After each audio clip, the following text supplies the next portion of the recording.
Hit TV YouTube channels లో మీ వ్యాపార ప్రకటనలకు మరియు ప్రమోషనల్ ఇంటర్వ్యూస్ కోసం వెంటనే సంప్రదించండి. ఏంటి అసలు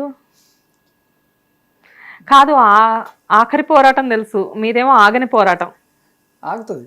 ఎప్పటికీ యాక్చువల్గా రాజ్ తరుణ్కి ఒక అమాయకుడు అతని మీద పెట్టినవి తప్పుడు కేసులు అని ప్రూవ్ చేయడానికి నేను వచ్చాను.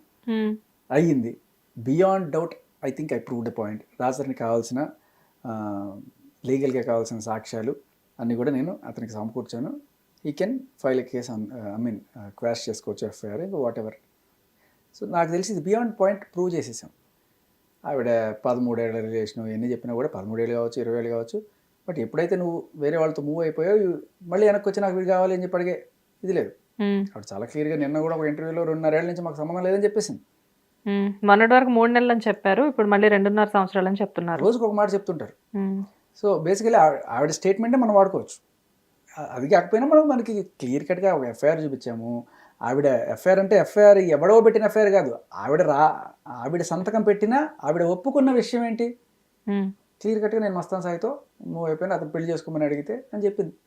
సో అది కాదన్నారు. తర్వాత ఇంకొకటి తీసుకొచ్చాము. ఫైనల్గా నా గుండెకాయ నీ గుండెకాయ కాలు అంతా విన్న తర్వాత కూడా ఇంకా అంతకు మించి ఏం సాక్ష్యం కావాలి? లిటరల్లీ ఇంకేదన్నా వీడియో సాక్ష్యం పట్టరావాలా?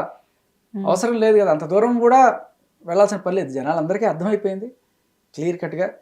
ఇంక ఏదో చింత చచ్చిన పులుపు చదవదని ఏదో కొంత అలా ఏదో చెప్పుకుంటున్నారు తప్ప, బట్ బియాండ్ ఎనీ డౌట్ మనం రాజ్ తరుణ్ కేసు సెటిల్ చేసేసాం. రాజ్ తరుణ్ కేసు సెటిల్ చేశానని మీరు చెప్తున్నారు. కాకపోతే ఏంటంటే తవ్వే కొద్దీ ఏవో ఒకటి బయట పడుతూనే ఉన్నాయి. అసలు ఈ కేసు గురించి ఇంత ఇష్యూ అవుతుందని మనం ఆల్మోస్ట్ ఒక 25 days బ్యాక్ మన ఇద్దరం ఇలానే కూర్చొని ఇంటర్వ్యూ చేశాము. సో ఆ ఇంటర్వ్యూ తర్వాత నేను మిమ్మల్ని మళ్ళీ కలిసే అవకాశం ఆల్మోస్ట్ ఇంత మళ్ళీ మనం కలుస్తాము అని చెప్పేసి అనుకోలేదు. ఎందుకంటే అయిపోయిందిలే ఇంక ఈ ఇష్యూ గురించి, ఇది అప్పుడు బర్నింగ్ టాపిక్ అని చెప్పేసి నేను వదిలేసా. కానీ ఎప్పుడు మొబైల్ ఓపెన్ చేసినా కానీ ఇదే ట్రెండింగ్ టాపిక్లో ఉంటుంది. మీరే కనబడుతున్నారు, ఆవిడ కనబడుతుంది. అండ్ మొన్న I'm very sorry about that, మీ మీద అటాక్ జరిగింది అని చెప్పి తెలిసింది బికాస్ ఆఫ్ హర్ అని చెప్పేసి. అది నిజమేనా? నిజమే. డౌటా? ఆవిడే ఎదురుగా వచ్చి చెప్పులు ఇసిరేసి నేను మెట్లు దిగుతుంటే అర్ధరాత్రి 12 గంటలకి స్టూడియోలో ఇప్పుడు మీతో ఇంటర్వ్యూ చేసి అలా బయటకు వెళ్తున్నాను, అక్కడ కాపు కాసుకొని ఉంటే ఏం చేస్తాం మనం? అర్ధరాత్రి 12 గంటల వరకు ఆవిడ మీ గురించి వెయిట్ చేస్తున్నారా బయట?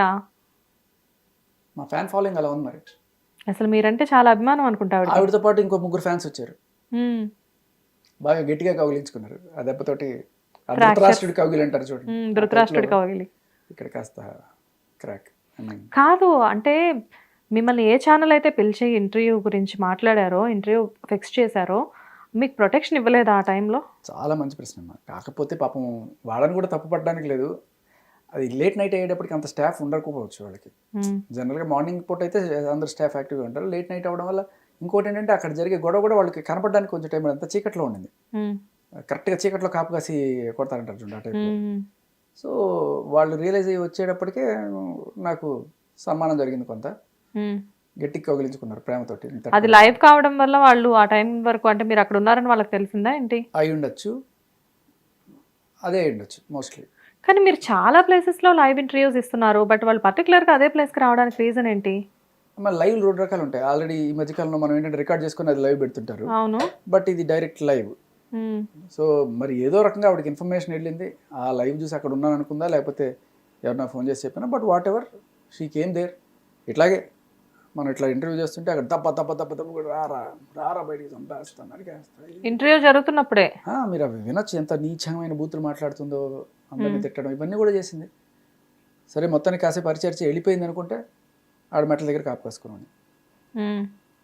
వెళ్ళినప్పుడు ఇంకా మరి ఫ్రాక్చర్లు అయ్యే వరకు కొడతారా? ఫ్రాక్చర్ ఏం కాలేదమ్మా. ఫ్రాక్చర్ అంటే మీరు చెయ్యి అనుకున్నారు, ఇది చెయ్యి వల్ల కాదు. ఇక్కడ ఈ బోన్ ఉంటుంది కదా, కాలర్ బోన్. అదే కాలర్ బోన్ ఇంజ్యూరీ జరిగిందని చెప్పేసి అన్నారు కదా మొన్న మీరు హాస్పిటల్లో ఉన్నప్పుడు. నేను అసలు షాక్. యాక్చువల్గా 3 రోజుల క్రితం నేను కొంచెం లీవ్లో ఉన్నాను, ఏదో ప్రాబ్లం ఉండి. సో ఏదో మొబైల్లో ఏదో స్క్రోల్ చేస్తుంటే ఆటోమేటిక్గా శేఖర్ భాష మీద అటాక్ అని చెప్పి కనబడితే నేను వెంటనే మీకు అప్పటికప్పుడే మెసేజ్ చేశా ఏమైందని చెప్పి. వెంటనే మీరు రెస్పాండ్ అయ్యి జరిగిందంతా చెప్పేసరికి అసలు నాకు మబ్బులు విడిపోయినాయి అంటారు కదా, అలా జరిగిందనమాట. అసలు మీ మీద అటాక్ జరగడం ఏంటి, ఇంత ఫైట్ చేస్తున్నారు కదా ఈ టైంలో అని చెప్పి.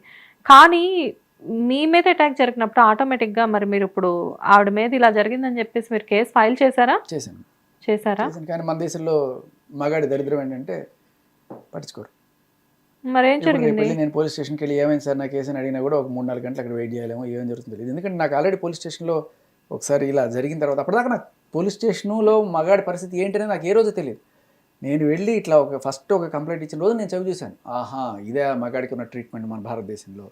నేను ఏమన్నా సెకండరీ సిటిజనా, థర్డ్ గ్రేడ్ సిటిజనా? అప్పుడు ఎప్పుడో ఉండే చూడండి, అంటరాని వాళ్ళని చెప్పి ఎక్కడో ఊరు అవతల పెట్టేసి వాళ్ళని చెప్పులు కొట్టుకొని ఇట్లా ఎత్తాలి. అంత దారుణంగా ఉంది ఒక మగాడి పరిస్థితి ఇవాళ. చట్టాలు కానీ సెక్షన్స్ కానీ ఈ పోలీసులు మనతో బిహేవ్ చేసే తీరు కానీ అలాగే ఉంది. ఏమంటే పాపం వాళ్ళని కూడా తప్పడానికి లేదమ్మా. చట్టాలు అలా ఉన్నాయి సార్, మేమేం చేస్తాం, మాకు తెలుసు సార్, కళ్ళ ముందు తెలుస్తుంది సార్, కానీ మేమేం చేయలేని పరిస్థితి సార్ అని. సో కాబట్టి మార్చాల్సింది అక్కడ ఢిల్లీలో. అదే నా ప్రయత్నం.